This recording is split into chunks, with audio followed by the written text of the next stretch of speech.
rambu-rambu di jalan teh kadang-kadang sok mata clear kan kami Clear mah. kumaha? Nya mata clear jeung tungtung teh bakal nyasab eta teh jalan Matak teh. sasab kumaha ari didinya? Kumaha maksudna sing bener? Kan pi heula abi kungsi jeung si jam nekangnya bangkian perapatan tah teh di kencaya tulisan belok kiri jalan terus tulisan eta teh. Naon masalahna bener belok kiri jalan terus. Nya salah cek abi mah sok pikir ku akayana.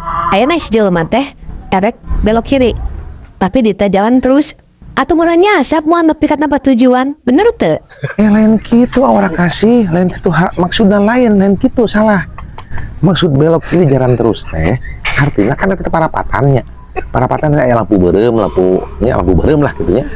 Jadi lamun lampu beureum kan kudu eureun.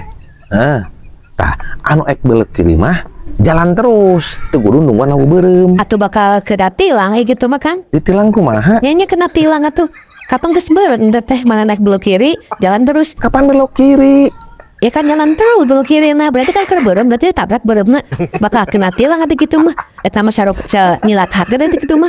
Keur teh sasab jabat cilaka ka tilang ku polisi. Bener teh.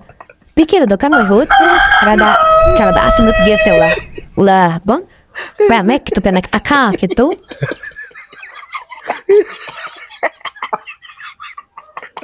Mbak, nyanya.